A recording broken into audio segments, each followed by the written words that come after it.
Yes, here we are at Fremont in Las Vegas, where I guess it's been a decade since they put this illuminated covering across the entire street. You know, the one that most amazes me, probably one of the most illuminated neon places, somebody actually duplicated it in a movie. Talk about your lighting bill.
But wait, there's more.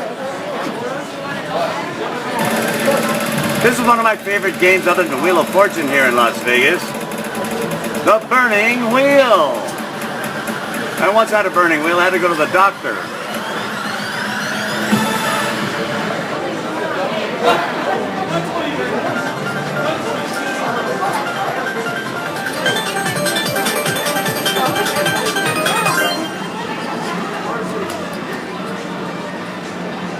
As we leave Boulder City on the old highway US 95 heading toward Boulder Dam, now called Hoover Dam, we got a story about that coming up later.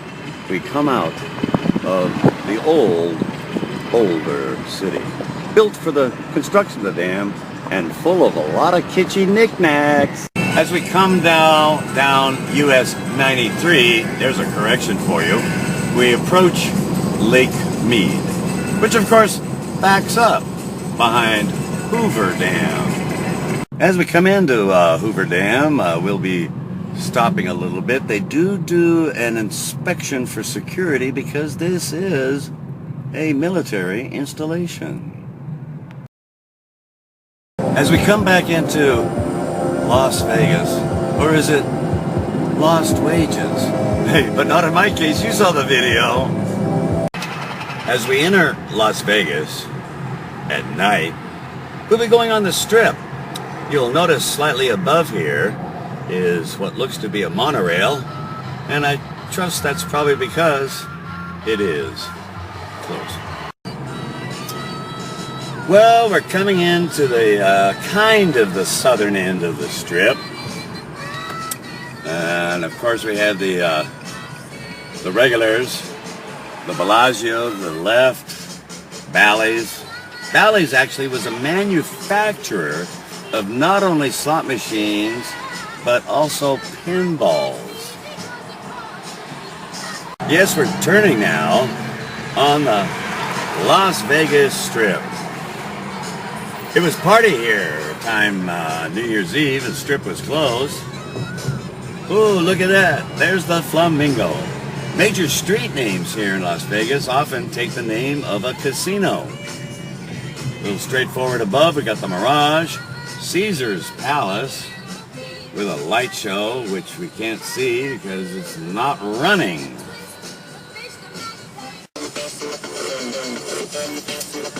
Well, we got the Mirage, Treasure Island, Caesar's Palace, and Herod's. Herod's originally started in Reno. Oh, there's Donnie of Donnie and Marie. They're a little bit country and a little bit dead.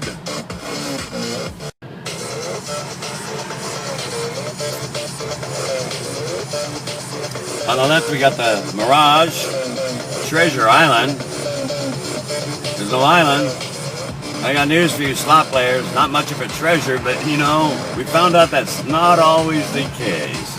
On the right, we got the Venetian.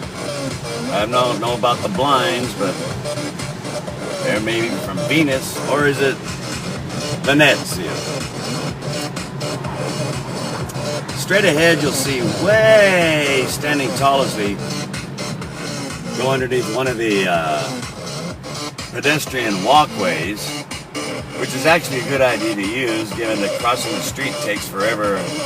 And secondly, it's a nice idea to get away from all the hoi polloi.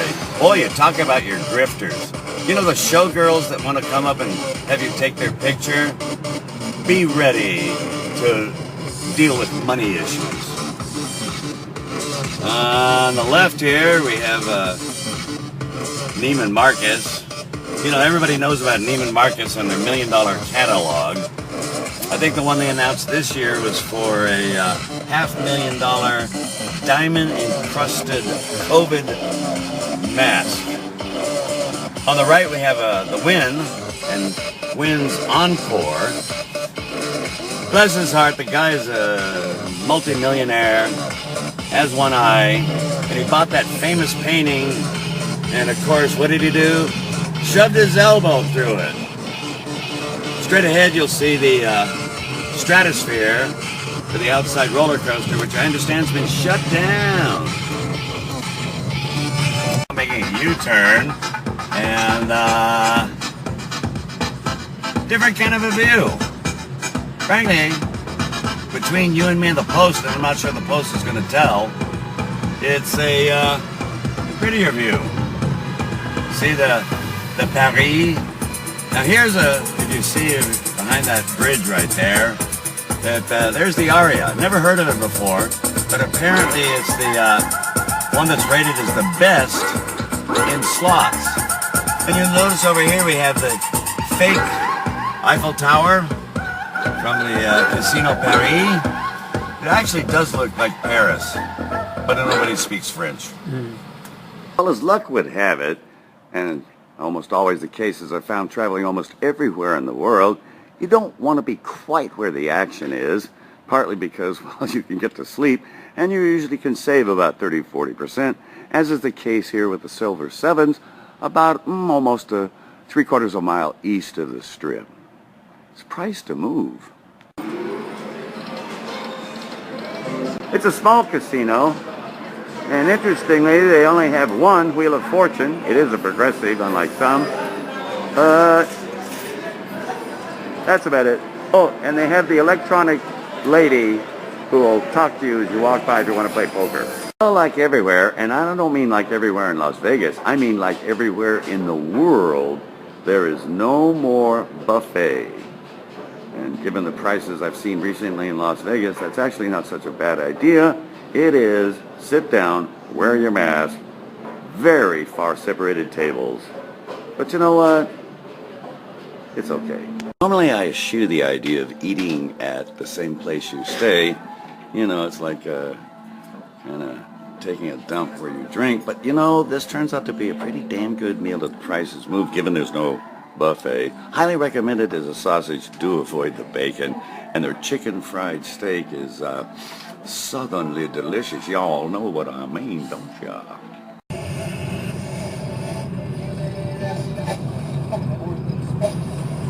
As we're about to say goodbye to Las Vegas, we say goodbye to Las Vegas. It turns out the old welcoming cowboy is still here. Looks more like vaquero to me.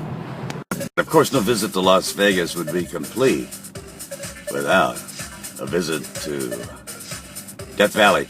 Handy tip, try the 373 instead of the 374 and loop back around. Of course, a stop at Zabrinsky Point is obligatorio.